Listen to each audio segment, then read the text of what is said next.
Welcome to another episode of NIPFP Podcast, and I'm very honored to have with me Catherine Wolfram, who's an American microeconomist. She's the William Barton Rogers Professor in Energy and a Professor of Applied Economics at the MIT Sloan School of Management. Very warm welcome, Catherine, and thank you for doing this. Thanks so much, Suranjali. Great to be here. Catherine, I want to begin with the work that is very close to your heart and you've been working very closely on for many years, is on carbon pricing. And, very often in India, we talk about what measures can actually enhance climate action, what can raise finance, and carbon pricing is the go-to. And in your opinion, do you think that that's the most appropriate measure? Yeah, I mean, for economists, carbon pricing is really the textbook answer to climate change. Climate change is caused by greenhouse gas emissions. Those are the classic externality. And so carbon pricing helps internalize that externality. That said, I would say it's one of two big problems associated with climate change. And if you look globally, governments have been pretty good at addressing local environmental problems, like China's really cleaned up the air. India has done stuff like with the LPG, replacing LPG gas in people's homes. So there are things that governments have done locally, but the problem with climate change is that it's this global problem. And so I think the second big problem is the collective action problem, the idea that no individual government wants to impose a carbon price or take whatever steps needed to address climate change if it does it by itself, because if it does it by itself, it doesn't do that much to impact climate. Even, the US is the second biggest current emitter, the largest historical emitter, but we're only 10% of global emissions. So, even if we cut our emissions in half, it wouldn't really make a dent in the problem. And most things require some cost to the government, either a direct cost if you're subsidizing clean energy, or a political cost, imposing carbon prices, has some political costs carried with it. You're imposing cost on your own government or your own economy, but other countries are benefiting from it. So, that sets up the classic free rider problem. I guess I would say, in textbook, you just put on a carbon price and then maybe you do a little bit of subsidy for basic research and development and everything's fine. But I think the way things are evolving, we should view carbon pricing as a complement to other tools that countries are increasingly turning to address climate change. That's interesting. So, you say that carbon pricing is one of the measures in the mix of policy tools that are available. But just sort of going back to asking you on how has the experience been with cap and trade systems, because India is in the process of initiating its own carbon market, which looks very different from what it is in the EU, which is cap and trade. California as well has tried a cap and trade system in the past. So what do you think have been the experiences? Is it a success? Yeah, I guess I would say that there's really a continuum. And so I see India is not that different from what the Europeans have done. So the Europeans have this cap and trade system, but they've given, especially the heavy industries, basically free allowances. So India is essentially giving free allowances. They're just tying the free allowances to the output. So, I as I say, I think of it as a continuum. But the EU is, yes, like the biggest cap and trade market that's been operating for the longest. And I would say there that the experience has been successful. The prices for the allowances, that's what is traded in a cap and trade system, and there's a cap on the number of allowances. The prices started out pretty low. What I like to think of is when the low prices were there, that led companies to do things like tighten valves. They didn't make major adjustments, but they did minor things to reduce their emissions. And then especially after the Russia's full-scale invasion of Ukraine and the increase in gas prices, that caused the allowance prices to like quadruple, to really go up by a lot. And so now that's putting increasing pressure on firms to decarbonize. But with some of the heavy industries, even with the higher prices, there's still not enough of an incentive for more than valve tightening for like, full-scale decarbonization. And so that's led to some thinking about what can we do in addition to carbon pricing, or what can the Europeans do in addition to carbon pricing. And so they're starting to think of things like they have this Industrial Accelerator Act, so like really subsidizing, encouraging decarbonization. It takes a lot to get from kind of, the idea in the lab to full-scale deployment of it, especially with these really capital-intensive industries where reforming the way processes take place requires a big investment and kind of a long time to put in place. So, as I see that even EU itself, although the strongest advocate for a carbon price, has discovered that there are other means that they need to use to achieve the targets. And I think what I do want to dwell a little bit on is that, Catherine, you worked on the idea of an international carbon price. And what we see from the EU's experience is that there have been phases of how the rules have been tightened in the ETS, and that took a long time. What we're seeing now through especially the application of the CBAM is that countries like India have to match that ambition on their trade side. And so the question to you is that, do you think that you can still, you can have an international carbon price?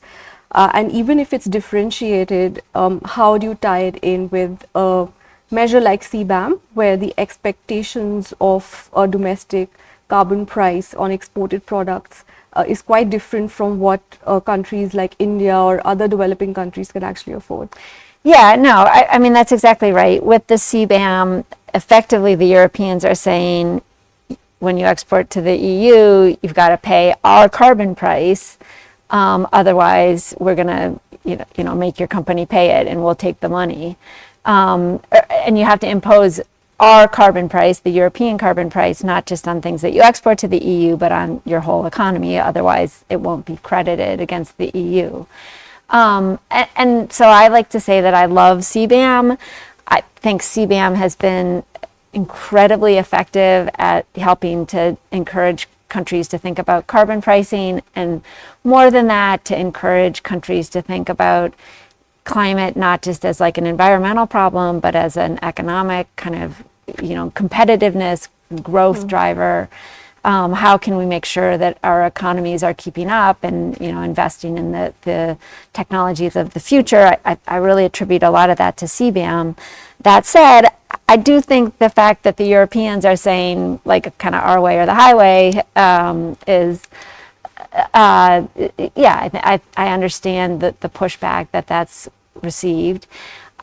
But I guess because CBAM, I think, has all these good effects, I want to think about ways to like not throw the baby out with the bathwater, not be critical of all parts of CBAM, just like find ways to address that. And so I do think one way is to have some kind of like graduated or even like country specific scheme where the EU says maybe to India, we'll recognize your carbon price, even if it's whatever, half, a third, a quarter, who knows what the right number is of the EU's. We recognize that, you've got more growth to do compared to the EU, that carbon is very valuable here in India.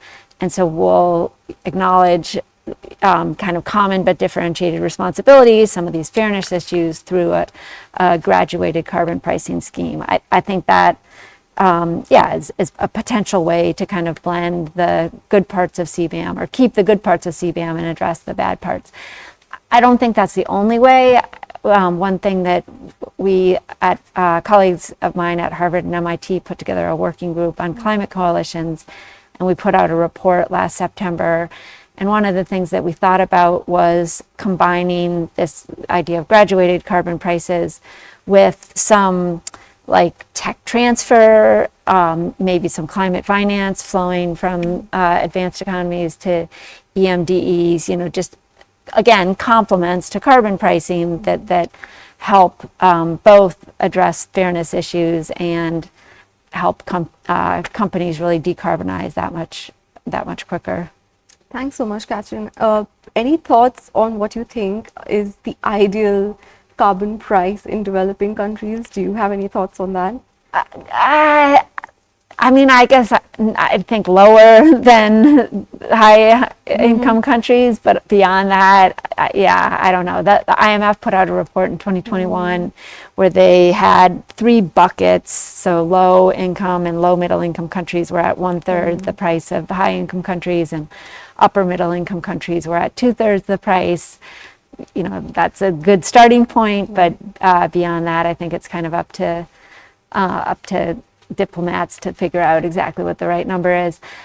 I mean, I guess the economic principle, though, is that there are mitigation opportunities even at those low prices in low and middle income countries. So, getting India from a 0 carbon price or a very low carbon price to something closer to $25 a ton would bring with it a lot of emission reductions. And so that's extremely valuable, even if it's 1/3 the level of the European price.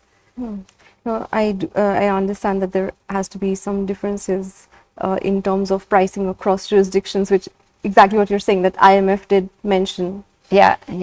So just sort of to get a sense from you, that have there been studies looking at economic impact of carbon pricing and CBAM, which may be of interest to EU and developing countries to look at, just in terms of what are the implications in terms of growth versus decarbonization?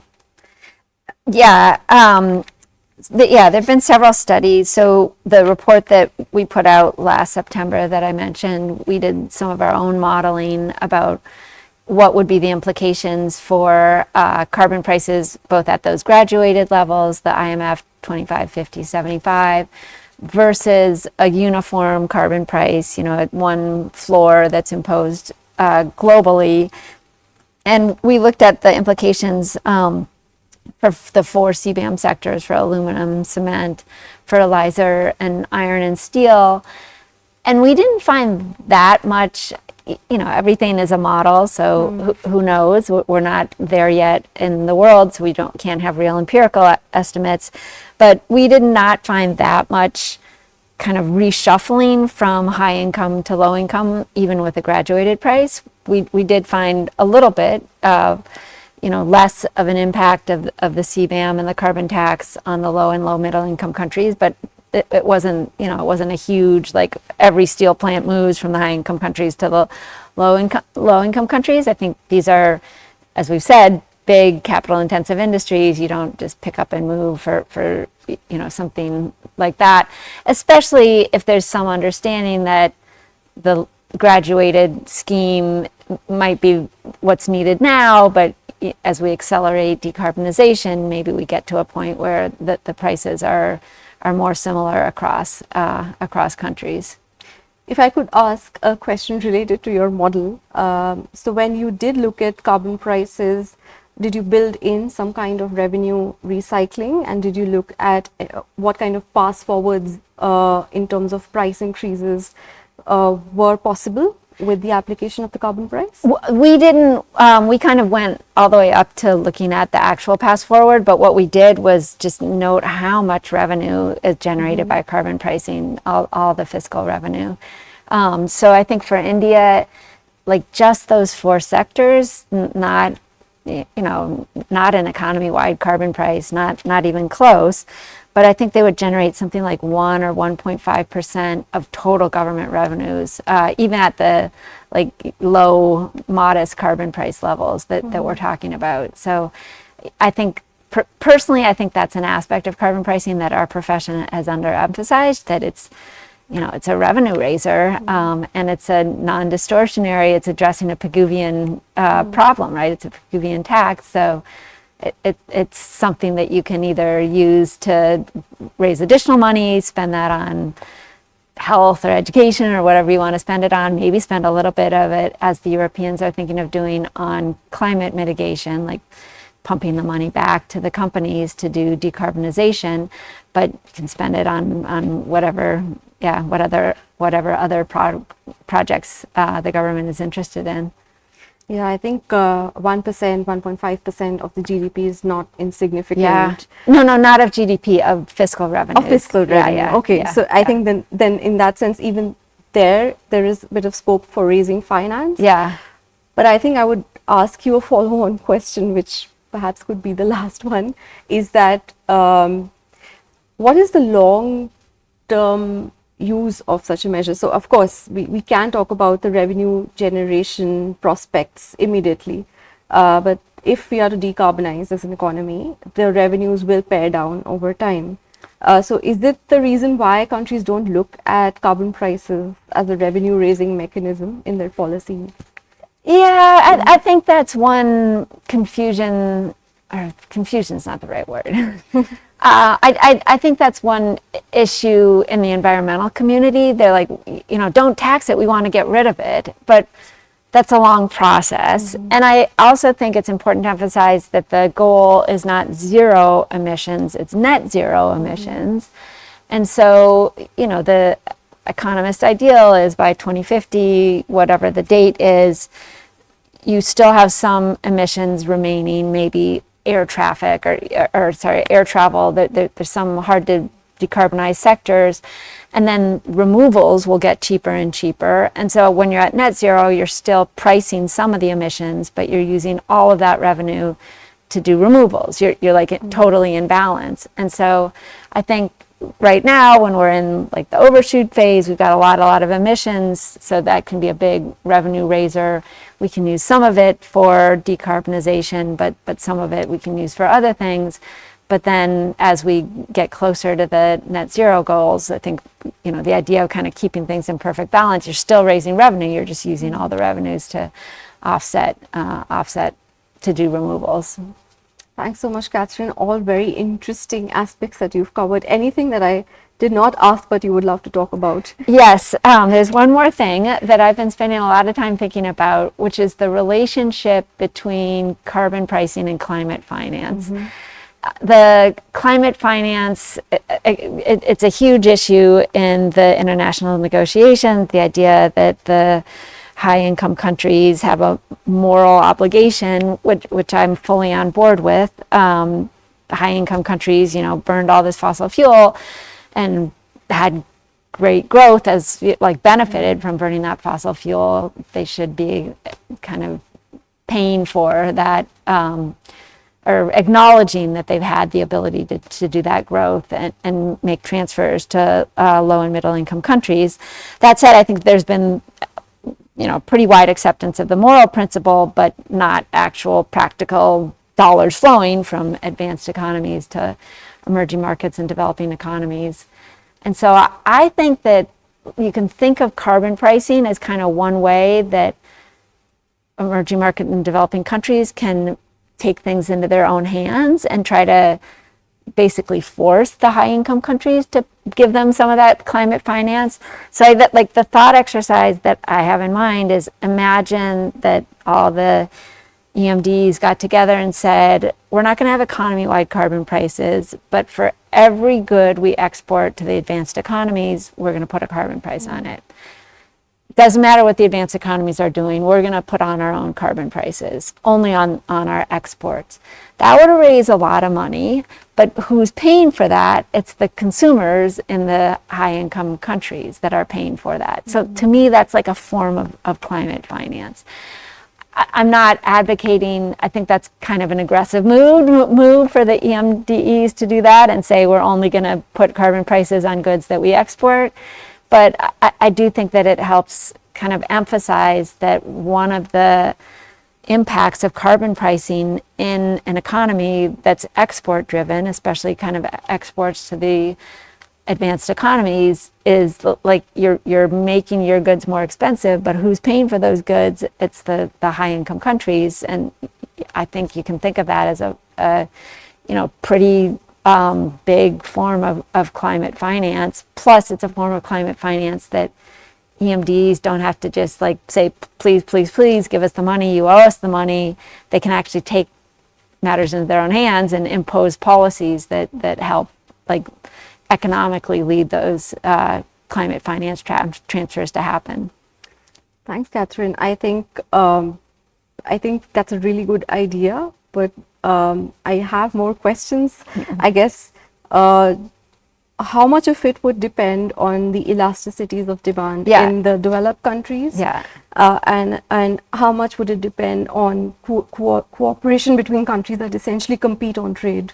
Great questions. I mean, I think, if the EMDs collectively raise their export prices, then some production is going to shift to the high income countries. We got to figure out those elasticities, but maybe not much, especially in the short run. The EMDs have become pretty specialized in making lots of things. So, we need to kind of figure out what the equilibrium reactions would be to something like that. But like with CBAM and with what the EU is doing, they're already pricing the emissions. And so the EMDEs would not be making themselves, giving themselves a competitive disadvantage.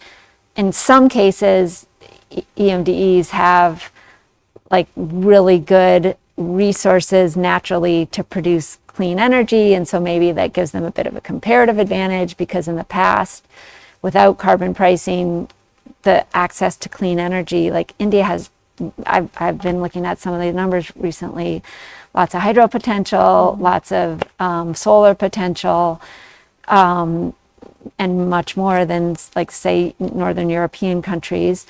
So a world that prices carbon is a world where those clean energy natural resources become advantageous, and that's potentially just a nudge towards growth in India that other northern countries don't have to the same extent.